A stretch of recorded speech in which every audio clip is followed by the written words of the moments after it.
বিদ্যাধৰ মৰাণৰ কণ্ঠত আমি কুকুৰা ডাক শুনিলোঁ।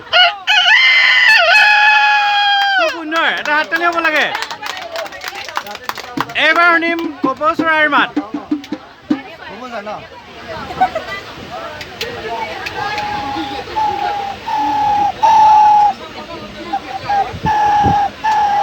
কপৌ চৰাইৰ মাত, তাত কপৌ চৰাই ৰুণ দিছে। খুব সুন্দৰ, আৰু এটা হাততালি হ'ব লাগে।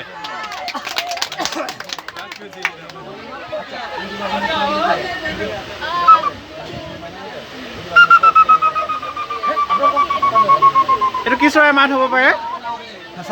ফেঁচা। অতি সুন্দৰ। ৰাইজিক সমাৰোহৰ পৰা আহি থকাৰ অৱস্থাত আমি বিদ্যাধৰ মৰাণৰ পৰা এনে সুন্দৰ চৰাই চিৰিকটি মাতবোৰ শুনিবলৈ পাইছোঁ। লগতে উজ্জ্বল ভৱিষ্যত কামনা কৰিছোঁ বিদ্যাধৰ মৰাণৰ। সকলোৰে পৰা এটা জোৰদাৰ হাততালি। খুব সুন্দৰ।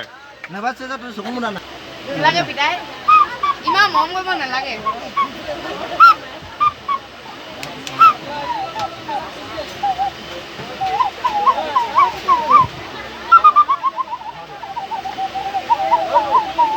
ফেঁচাই কুৰুলিয়াইছে।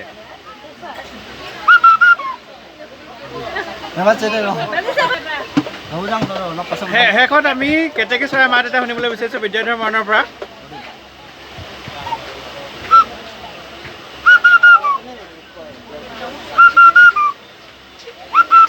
খুব সুন্দৰকৈ খকে পকো, অৰ্থাৎ খকে পকিবলৈ গৈছে গছৰ ফল মূলবোৰক।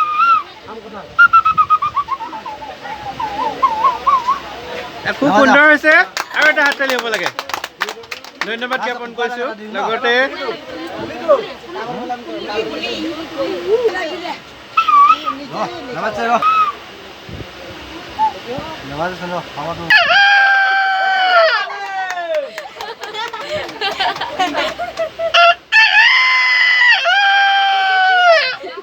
খুব সুন্দৰভাৱে আমি উপভোগ কৰিলোঁ।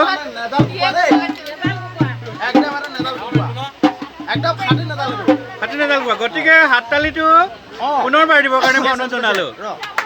জোৰদাৰ এটা হাততালি দিয়ক আৰু উজ্জ্বল ভৱিষ্যত কামনা কৰক। বিদ্যাধৰ মৰাণৰ উজ্জ্বল ভৱিষ্যত কামনা কৰিছোঁ।